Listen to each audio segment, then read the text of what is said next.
I'm your brother Jethro. And I'm your sister Revision. Welcome back everyone to your brother and sister podcast. Imogen. Jethro. What is something that's happened in the last 24 hours that no one would know unless you told them? I read the back of the matches packet. Did you learn anything? I did. What did you learn? They're made in Sweden. Huh. Yep. Sweden, okay. Yep. They're also Rainforest Alliance certified. Which I think is quite funny considering it's fire. Yeah. Yeah. And... Does it say when it was made or when it was packaged? Nope. Because I think they're pretty old. The company was established in 1946. And originally there were 90 matches in this. How many's left? Actually, no. Let's not count them. Might be here a while. Jethro, what's something that's happened in the last 24 hours that we wouldn't know unless you told us?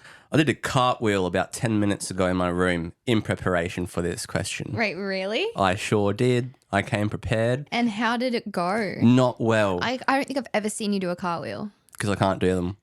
I was in my room and I was like, oh, we're about to do the You don't podcast. have much space in your room to do a cartwheel. Yeah, there's no room to do it. Did you just like put your hands on the floor and like hop, or did you actually try and cartwheel? No, I tried and cartwheeled. I tried to do a cartwheel. That's the only downside about asking these questions to each other, is that I can't see you do it now. Yeah. It was like I did half of it and then everything like under my arm just cracked on both sides at the same time. Yep. And I thought, oh, this isn't going to end well. And then I like did something to like my quad. It didn't go well at all. Okay, so. But there you go. Wow. I did it just for this. So it was worth it. It was worth it. No major injuries came of it. Was it really? We'll see how I feel tomorrow. I might have like strained something. And for those who are listening, Imogen is just lighting the conversation candle before we get started with the podcast itself. It has been lit. Imogen, today we are channeling our inner peace. Okay. How do you achieve inner peace in this world that we live in that can be quite chaotic and messy with emotions and all that jazz? What do you do for yourself that makes you feel at peace? This could be anything and everything that you have done in the past in terms of just meditating, doing things for yourself. Today's actually the first day I've done a meditation in like months. So, and how do you feel? like I need to do it way more consistently. Okay, I guess the first thing that always makes me feel really peaceful is being out in nature and just kind of like standing in the ocean and just letting my feet sink into the sand and just kind of watching and not thinking about anything. Something else that makes me feel peaceful. I don't know. I think the first thing that popped into my mind when you were saying all that was acceptance. And I know we've talked about this in the past a bit as well.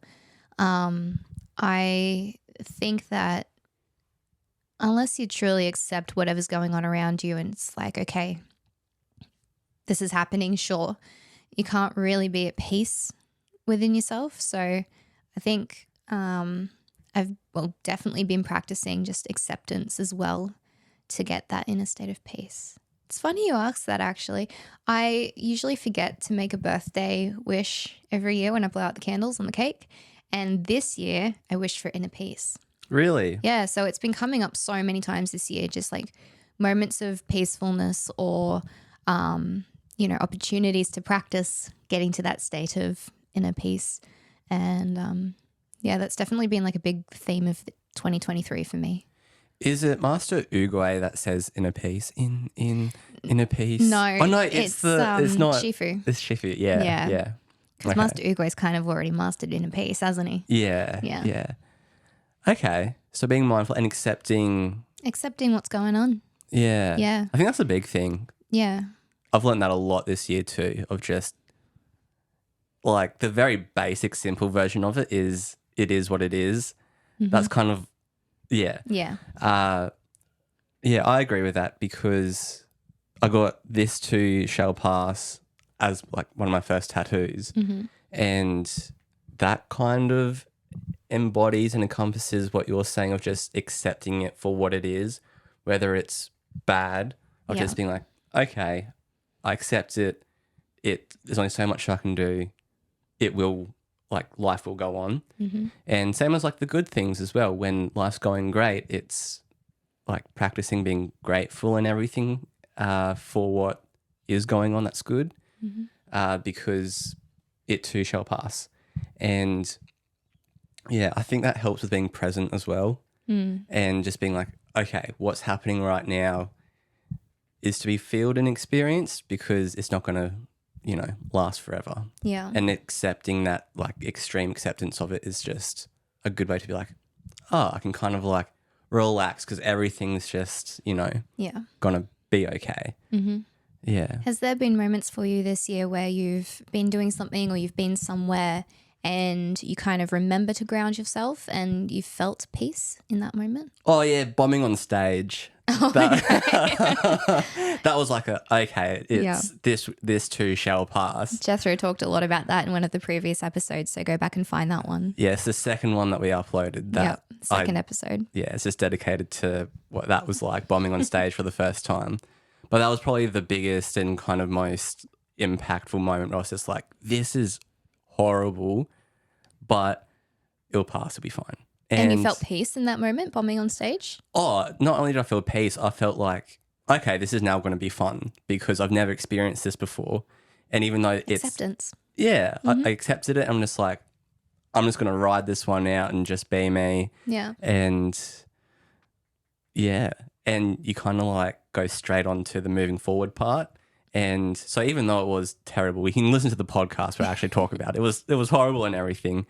But the acceptance of it made it more enjoyable and more fun to be like, this is kind of funny, Interesting. Have you had any like moments that were maybe not as, I'm not going to say bad, but like the opposite of bombing on stage, like something that was like maybe a joyful experience or anything that's kind of brought you peace this year? And if not, then that's okay, because that's a really cool way to like flip something that was... Something's good that's said.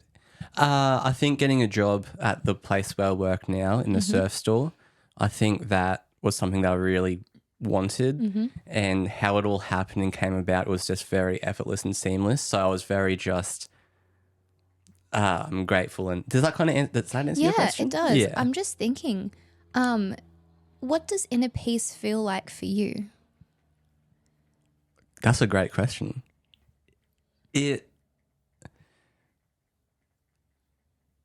For me, I think it is just a form of like acceptance of everything and feeling like everything is still going to be okay. Is it something that you feel in a moment, or is it something you feel over a period of time? For me, thinking back, it's always been maybe a moment where it's like overall everything's going to be okay, and then life goes on and it... So do you not feel inner peace when that life goes on? I think I feel it, but less intensely. Okay. Yeah. So there's an intense moment of it, and then you're like, okay, I know I'm going to be okay. Like, I'm accepting this. I feel that instant rush of inner peace, and then it kind of keeps going. I think because I think the best way for me that I've experienced it to kind of describe it is maybe you do a meditation in the morning and then you are really at peace with it, and it's a moment, if it's like whatever, a good meditation, whatever, and then you go out throughout your day and things happen where it's like, but you still feel inner peace, but it's not quite as intense as maybe you still kind of carry on with that momentum, I believe. Okay, cool. Yeah. How about you? That's a good question. I haven't really thought about it like that before. Yeah. So I hope that kind of answers. But yeah, what about you? Neither have I. I haven't thought about it like that. But the way you were saying, the way you were describing it all just then, I think it's a little bit different for me. And I wonder if this is something I need to work on. So for me, it's definitely a moment thing. For example, I can think of 3 specific moments this year where I've felt it. One was planting trees in the rainforest. I'm wearing my Plant a Rainforest t-shirt. There you go. And the second one was snorkeling in the Great Barrier Reef and just being under the water, and I couldn't see any people, and I just felt the pressure of the water on me. I could feel the current. It was just very peaceful. I couldn't hear anything. Felt like I was in a Finding Nemo scene. And then the third one was I was watching fireworks in like this exhibition kind of thing, and I could feel the bangs of the fireworks kind of like hitting my body, the shockwaves, and that was kind of really peaceful, even though I was surrounded by so many people and everything was extremely loud and bright and colorful. But that was a moment of extreme peace as well. And for me, they were all moments because afterwards I kind of fell back into the world's moving by, life keeps going on. Okay, I've got to be part of it. I've got to, I don't know. I feel like for me, maybe that inner peace, those moments, they don't kind of linger. Mm-hmm. Mm-hmm. It sounds like yours might linger. Yeah. It's just that I'm not conscious of it. And I wonder if like that's a practice that I could work on in order to continue that inner peace. Like those were big, like obvious moments for me. There are other moments where, like meditating this morning and just kind of lying down and feeling my breath. That was really nice and peaceful. But again, after that, I got up and I was doing other stuff to prepare for, the rest of the day. Do you feel different now, today, as this from when you did it to now, than how you would have felt yesterday or the day before when you didn't do the meditation? Yeah.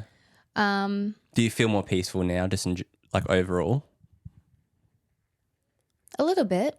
Yeah, like a tiny percentage. On a scale from 1 to 10, I'm probably like 2 points higher than I was yesterday. All right, so you're hovering 2 points higher. Where do you usually hover around? 10 being peaceful, 1 being meltdown. What, just on a day-to-day basis, where are you hovering? Honestly, I feel like I'm around a 5. Okay. Yeah, that's not great, is it? Could go either way. Yeah. Depending on what the day brings. Yeah. We could end up in a meltdown. Yeah. Or you could achieve inner peace. Oh, we could have. Yeah, but today, I don't know, I'm feeling more 6, like 7, 6.5. Okay. Like there's stuff on my to-do list that I have to get done today. And in the past, I've struggled with motivation over the past few weeks to like do all this life stuff. And today I know that like time's a ticking and I've got, deadlines for today that I need to get things done by. But I'm not like stressed out about it to the point that I'm going to procrastinate or something. Like I know I would have yesterday. So yeah. Okay. I don't know. I think there's 2 things that come to mind right now. Number 1, anyone listening or watching this, what's inner peace like for you? Yeah. Because I think it might be something that's different for everyone, or people feel it or experience or have a different viewpoint on it. Yeah. And the second thing is it might change. It might be something that changes over time as you grow as a person and gain new perspectives and everything. Yeah. Where it might feel like something different, or it might come from something else than what it is now or has been coming from. So yeah, maybe it's just like a fluid thing and everyone's just kind of slightly different when they experience inner peace, or it means different things. And you said there was a second thing? Oh, that was it. That was the first thing was asking people what it's like for them, and then the second thing was maybe it's just a thing that changes for people. Okay, I've got another question for you then. Yeah. Where do you feel inner peace? I feel it like kind of in my chest and upwards. Yeah. Like if I'm just really like having a moment where it's just like, oh, this is so peaceful, like surfing or something. Yeah. Where it's just like oh, this is like really peaceful, it's beautiful, and there's just a lot of positive emotions going.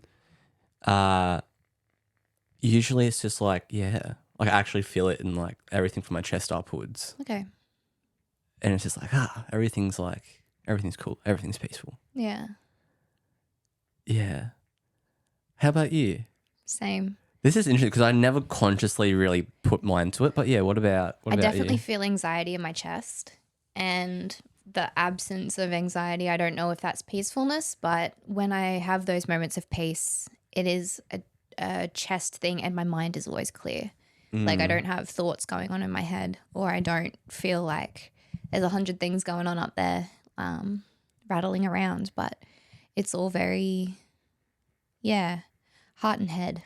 But there is a difference between feeling, I guess, in a peace where it's all kind of just settled and quiet and peaceful and not having any thoughts going on. Because sometimes I think it might be different to peace. But there are definitely times where I can clear my mind and my head feels just different to the peaceful kind of feeling, if that makes sense. No, it does. It does. Yeah. Yeah. Interesting. Yeah. That's the thing. There's so many nuanced feelings and experiences when it comes to all this stuff. Yeah. And that it's, yeah. Also, I think I can hear the little... The flame. That's the flame for everyone just I couldn't listening. hear it. Sounds like a really slow moving mozzie. Yeah. I could feel that in the back of my skull. That was weird. I did not know a flame would make that noise. It's peaceful. Okay. Well, okay. Well, what about for you? What are some things that you do to feel peace or to get yourself to a state of inner peace? I think like you, being out in nature. I think the big one's obviously surfing. But in terms of a practice, I think journaling, meditating, and... So how's your meditation been going? I'm going to just jump in and ask you that now, because a while ago you mentioned that you have been trying to get back into meditation. Mm-hmm. How's it going? It is going, and it's going well. That's good. It's going swimmingly. What's your practice around it?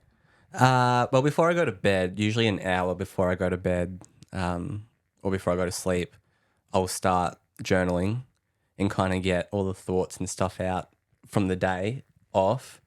And then I'll meditate for either 15 or 20 minutes and try and just get... Do you use like Headspace or something for that? Yeah. Is that the app on like your phone? The white one with the orange circle?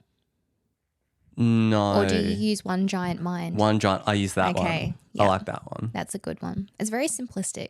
Yeah. Headspace is good, but I sometimes feel like, there's a bit, there's a lot of content on there that you can do, a lot of different things you can do. But One Giant Mind is very simplistic. Yeah. Because I've heard a lot of, I think even in high school, like people from Headspace would come do a mental health thing for our grade. Is that like more mental health? Yeah. Right. No, I use the One Giant Mind meditation app and I like that. Cool. So I've done I think I've done like 12 or 15 days in a row now, I think. Yeah. And yeah, it's interesting. I think it, like, for me at least, it is a momentum thing. Like if I do it once off, it'll probably feel good, but I feel nothing the next day. Yeah. But now I think there's like a bit of momentum behind it. Like, It's building up. yeah, which is kind of nice. Yeah. And how about you? Are you getting back into it or? Yeah, I definitely want to. I'm at that point now where I know if I put it off any longer, I'm just going to keep going down this path and it's not good for me. I know that, it's time to make changes in more than one area of my life. And it's just, one little thing a day and one day after another. Like literally not thinking about, I haven't even thought about doing this for however many days in a row. I'm literally like, as long as I do it today, I'm good. And tomorrow it'll be like, as long as I get it done today, I'll be good. And then that's how I build momentum with things. Yeah. Yeah. very simple day by day. I got to kind of keep my head down.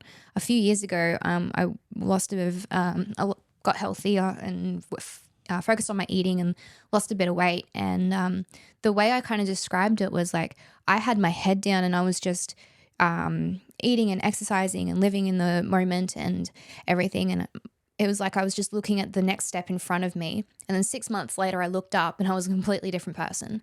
And it felt easy to just focus on one day at a time, to focus on like, okay, one task at a time. So that's where I'm at, trying to just build it up. Me too. Yeah. I feel that. Yeah. Yeah. Well, this is literally day one for me. Day So one. that's. Well, that's interesting because I didn't know what to talk about. Well, I did. I wanted to talk about inner peace today. Yeah. I thought of that last night and it kind of just like felt right. Yeah. And then today I was like, I had so much fun talking about the last podcast where we were talking about your own world Yeah. and characters and everything. I was like, oh, maybe like we can do something like that again. But I thought, no. It's interesting the peace. fact that, yeah, I started meditating again today. And I didn't know that. Yeah. So, Yeah. yeah. What do you think the biggest change has been over the past 12 to 15 days for you then? Like how is meditating, has that affected your inner peace? Yeah, I think my Okay. mind, as you said, it's just more clear. And I think that's just, it feels freeing because I feel like I have more mental, that candle's really going I can for it. hear it. Yeah. Yeah. I think it's because it's like hitting the wax or something, like the melted wax. I'm not sure. Maybe. There you go. Yeah, I think I just have more like mental control and capacity to be creative or be more in the moment and present, which I think being present and being peaceful in the like moment is one of like my favorite feelings. And so I think just on a day-to-day average basis, because, you know, some days are better than others, Yeah. everything's just more enjoyable. That's good. Yeah. There's just less going on in the old noggin. So, yeah. How about you? I'm sorry. I'm thinking I'm so tempted to like go into your room later and find your journal and read what you're writing. Oh, I that would be a trip. I won't, but it'd be interesting to know what's going on in your brain. Are you in it? Are you in my journal? Do you write about me? Imogen's such a great sister. I love her so much. She's the best big sister in the world. I'm going to buy her a Christmas present this year because she's been so nice to me. I wouldn't go that far. No. Questionable. I have like 5 journals that I've Like, are they full or have you like, you just pick one and write in it? well, some of them are like from a couple of months ago and like from past like Oh, really? yeah, and I don't get rid of them. So some of them only have like 3 pages done. Oh. And then this is something I have to work on. I'm like, I can't journal on that now because that's like Because it's been used. it's been used. Right. So yeah. I think I'm like 12 or 15 pages into this journal at the moment. So The one that's only got like, 3 or 4 pages written and you can just rip those out, And it's a fresh book. That's what I used to do. yeah. But now I'm of the mindset, like my journal, I have, I think at most like a month without writing in it. And it's kind of cool. It's like little letters to myself. Doesn't matter how far apart they were, but yeah. I think for me it's like this is like a clean start, day one. Which is pointless. That like I can just do that in any of them. So I won't buy. I've got journals for years now. Yeah. So anyway, yeah. Yeah. Oh, did I ask you a question? I don't know. I don't remember. Talking about that clean start though and that clean slate. Yeah. Oh, yeah. How it's like changed. I think this is more peace in my mind. Oh, cool. And everything. Cool. And how about you now? Doing it this morning. Yeah, I feel like 1.5 to 2 points better than I did yesterday. Before we leave, what's the worst book you've ever read? Okay. There was this book. It was a trilogy. It was called something like the Firebird series. The concept was awesome. It had time travel, it had alternate dimensions, and I picked it up. Oh, I remember what the title is called. I kind of don't want to say it because I don't want to bag out a book. But anyway, if you want to go and find what it is, I think it was called the Firebird Trilogy, although the titles had completely different names to that. And oh man, the covers were so beautiful. So really don't judge books by their cover. I picked up the first book and I read the whole first book. I'm like, oh yeah, like it's like when you watch a B grade movie that has a really good concept. For example, and don't come at me in the comments, In Time with Justin Timberlake. I love that movie. It's so B grade, but the concept is so good. Like the idea is there. This book was like that. And then I picked up the second book and I flipped through it, and spoilers if, you want to read the books, I'm sorry. They've been out for years, so. And they're trash. No, okay. I'm not going to say that. They're trash, I will. Yeah, so at your own risk, listen to this next bit. But I opened the book and then all of a sudden, like this main character, there were different dimensions. She got one of her other selves pregnant. And I'm just like, I just couldn't understand why the author took it in that direction. It was just, ugh. I just had such a, no. So anyway, I closed the book. I did not finish the second book and I actually threw it in the bin. That was the first book I ever put in a bin. I know. How many have you thrown in the bins since? Oh, probably just that one.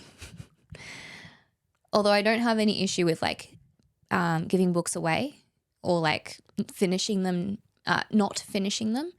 But that one was particularly not my taste.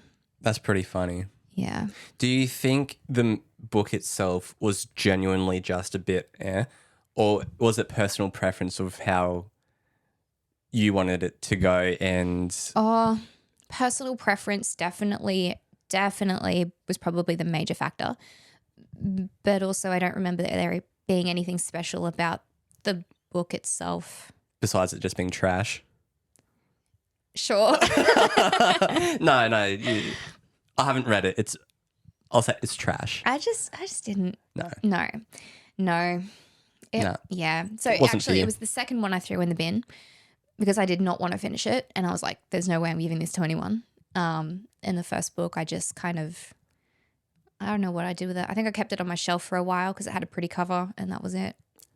I have a quote for you that might sum up this podcast and this. Let me know what you think of it. You can't judge a book by its cover, but you can judge it by its last page. Oh. Does that imply that you've read the whole book or that you're reading just the last page? Just the last page. Oh. All right, Jethro, pick a book.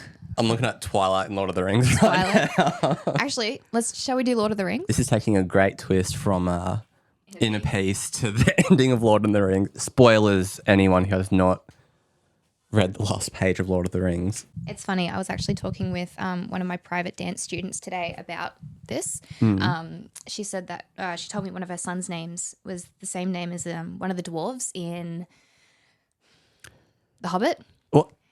Which was really cool. What's the name? Balin or something. Balin. Okay. Yeah. Okay. And I said, oh, have you read Lord of the Rings? She said, oh, she doesn't really remember. She might have read it years and years ago when she was a bit younger. And I said, yeah, I started reading it in 2017 when our family took a holiday to Middle Earth and New Zealand. Why did I forget that? And I remember starting this on a train. And that's Appendix F. Oh, my goodness. That's Appendix B. Oh, my goodness. Getting there. And, that's Appendix A. We're getting close. Why are there so many appendices? That's like a book in itself. I know. It's like, we'll sort that out in a second. But, yeah, I have been reading this for, 6 years now? I have not been reading it for 6 years. I have stopped many times and probably picked it up twice. And I'm only for those who can see on the video, I'm only that far in, which is 122 pages. I think it's longer than 6 years. I think 2017 to 2023. It's been 6 years It's been because we 6 went in years. December of 2020 in 2017. Anyway, Oh, okay. no, we did, yeah. The last page. Shall I read like the last chapter? I mean, not the last chapter, the last paragraph. Yeah. Okay. I think this is, that's appendices. Okay. At last, they rode over the downs and took the east road. And then Merry and Pippin rode on to Buckland, and already they were singing again as they went. But Sam turned to Bywater, and so came back up the hill, as the day was ending once more. And then he went on, and there was a yellow light and a fire within, and the evening meal was ready, as he was expected. And Rose drew him in, and sat him in his chair, and put little Eleanor on his lap.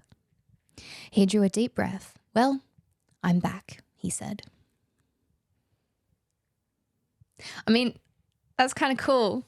Like, they went home, they walked over a hill. He went to his wife. She put his kid on his lap. And he says, well, I'm back. Everything turned out okay. I mean, did it? They didn't say anything about Frodo. Isn't Frodo like the main character? Yeah. I have issues with Frodo. Isn't that Frodo, though? No, that was Sam. Ah. Yeah. Oh, it ends with Sam. So it said Merry and Pippin went home, and then Sam, appendix B. That was Sam, yeah. Oh. So, Jethro, what do you judge about that book, about The Lord of the Rings, from that last bit? It sounds like, if I didn't know, I haven't read the book, but I've always seen the movies. Obviously seen the movies. Judging by that, they had quite the adventure. And Did they? I mean, how far did they go? It just says, at last they rode over the downs and took the east road, and then Merry and Pippin rode on to Buckland, and Sam turned to Bywater. maybe they just went to the shops together. They could have. Mind you, It's an eventful shopping spree if that's... that is how thick the 3 books are. Is Can that you all see 3? that? That's all 3 books. Yeah. Wow.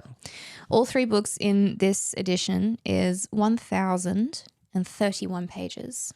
So you've read 1/10-ish of it Yes.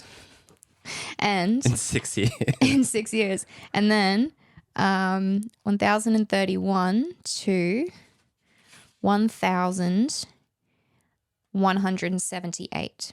So there's like 150, 140 pages of appendices and stuff. There you go. And references and names on translation. It's pretty cool how detailed all this is. One day I will read the whole thing. Maybe that'll be my 2024 resolution. I will start it again to actually read it properly. There you go. But that is the fattest book that I have. It's pretty chunky. It is very chunky. I also really like touching it. All right, everyone. In a pace, May Lord of the peace Rings. be with you. Peace be with you. Is that pace? Is that something to do with Star Wars? May the force be with you. May the peace be with May you. the force of inner peace be with you. Yes. Live long and Prosper.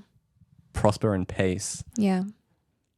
And the other quote. Have a great, good morning, evening, and afternoon and night. And we'll see you in the next one. Bye, everybody.